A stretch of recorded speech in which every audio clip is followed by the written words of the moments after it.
3 rings for the Elven kings under the sky, 7 for the dwarf lords in their halls of stone, 9 for mortal man doomed to die, 1 for the Dark Lord on his dark throne, in the land of Mordor where the shadows lie. 1 ring to rule them all, 1 ring to find them, 1 ring to bring them all, and in the darkness bind them. Hello movie lovers, welcome to the second episode of the World of the Lord of the Rings series with me, Elisace, uncovering the origins of the ring with you. It's not just 1 ring guys, it's 20 rings of power to be exact. So what are the rings of power and its function? All the rings of power were given to the leaders of races in Middle-earth. Rings of power supposed to give their respective wearers wealth and dominion over others. The rings allows the bearer to live long immortal life, and it can make the wearers invisible from the eyes of Middle-earth, shifting them mostly into the unseen world. This can be proven when Gandalf told Frodo, "You were in gravest peril while you wore the ring, for then you were half in the Wraith world yourself." The ring doesn't just make the wearer invisible, it brings them halfway into the world of wraith and spirits, neither live nor dead.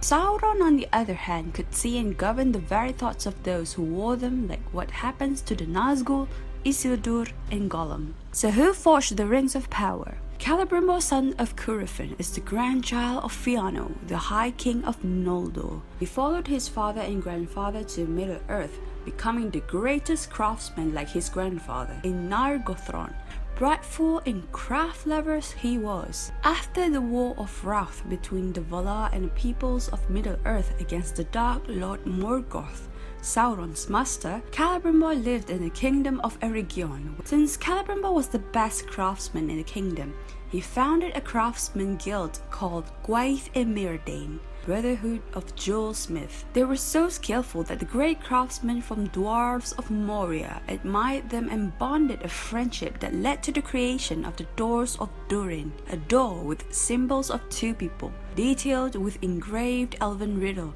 at the west gate of Moria, which means "Speak friend and enter," the one that Gandalf and the Fellowship of the Rings tried to open in the Lord of the Rings first trilogy. Things changed when Celebrimbor's craftsman guild was visited by a mysterious Annatar, Lord of Gifts. An elf emissary sent by the angel Valar came to Eregion and offered some help. Celebrimbor was fascinated by Annatar, and he wants to learn the art of crafting from him. Galadriel and Celebrimbor was against Celebrimbor working closely with Annatar. Hence, Galadriel and Celebrimbor was banished by the kingdom of Eregion, which left Celebrimbor in charge of the kingdom alone. Little did he know that Sauron had deceived him all this time by disguising himself into Annatar with a plan to incite the elves of Middle-earth with evil intentions, using the rings of power made to dominate races of Middle-earth. Unaware by the deception,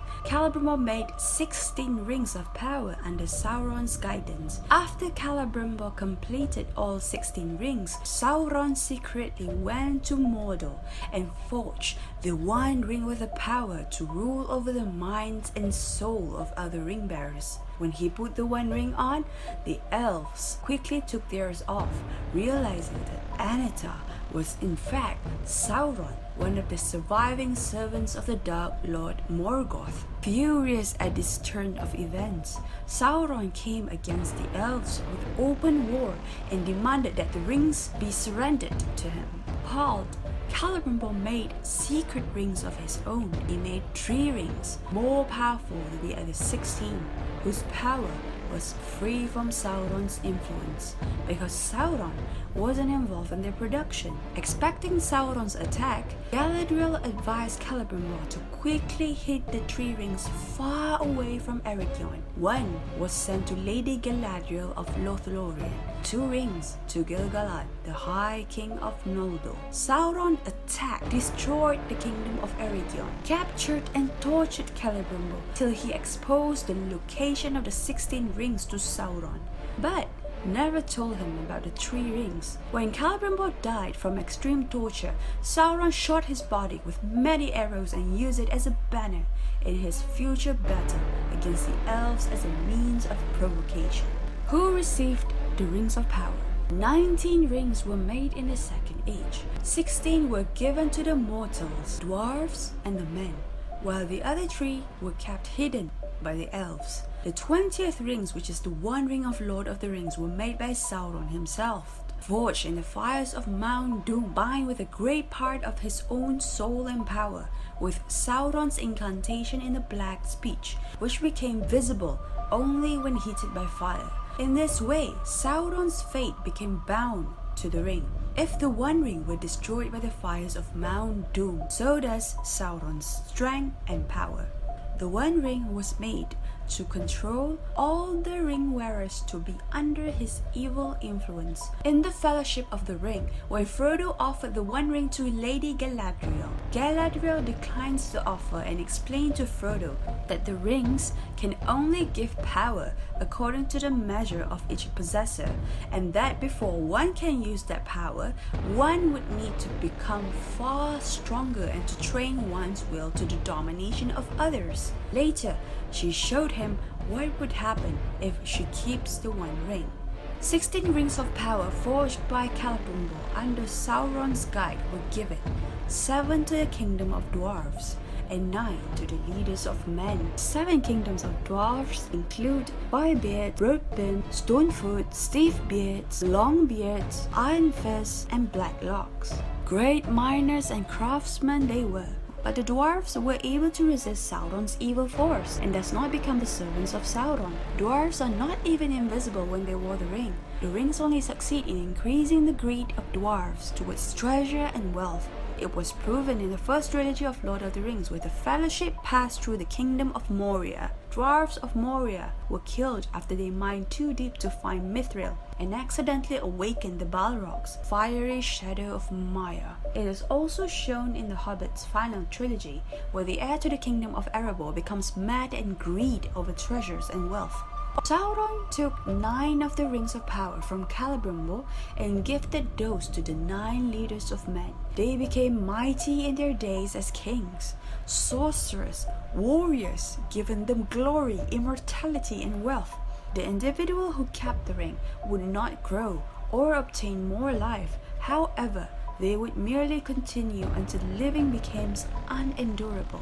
Bilbo Baggins stated near the end of his time, possessing the one ring, that he was beginning to feel thin and stretched, a sign that this process was beginning to affect him. The rings also gave them the ability to see things in the world invisible to mortal man, an illusion created by Sauron to deceive and sway them. Men's heart were easily corrupted, because all they desire for is power. They became greedier day by day. These are shown when Isildur, the High King of Gondor, becomes greed when he holds the ring and failed to destroy and throw the One Ring into the craters of Mount Doom. One by one, all the 9 leaders of men fell to the power of the One Ring, and before the end of the Second Age, all 9 had turned into Nazgul, the Ring Wraith. Bound to Sauron's will, they became his chief servants and the one Sauron sent to hunt Frodo in the Lord of the Rings trilogy. Unlike the 7 and the 9, the 3 rings were forged by Celebrimbor himself without the direct assistance from Sauron. As such, the 3 cannot make their wearers invisible by wearing the ring, but can be invisible themselves. As mentioned in the first Lord of the Rings trilogy, 3 rings were given to the leaders of elf races. Narya, Ring of Fire, was given to Gil-galad, who later passed it on to Círdan, Lord of the Grey Havens, which now ends up in the hands of a wizard named Gandalf to aid his labor. It also can rekindle hearts and inspire others to resist tyranny, domination, and despair. Nenya, Ring of Water, the chief of the 3 rings, was given to Lady Galadriel to preserve and protect her realm from evil in Middle-earth called the Lothlorien. Valia, the 3rd ring, Ring of Air, the mightiest of the 3, was given to Gil-galad, which now passed to Lord Elrond to protect his realm, Imladris, in Rivendell. It also can preserve wisdom and has the ability to heal people. There is some speculation made whereas the ring allows Elrond to summon the river currents as the Nazgul attempted to invade Rivendell, and may possess the power to see into the future as Elrond had the gift of foresight. However, it's a speculation. probably he was born with that kind of gifts. Upon Sauron's destruction, the power of the Three Rings faded and was taken over the sea to the undying lands by Gandalf, Galadriel, and Elrond at the end of the Third Age. So that's all for today. Thanks for watching. Hit the subscribe button and share this to help me maintain my channel and fit you with contents like this. Stay tuned as I'm going to be doing a major character breakdown for the main antagonist, Dark Lord Sauron, for the next episode. Ciao!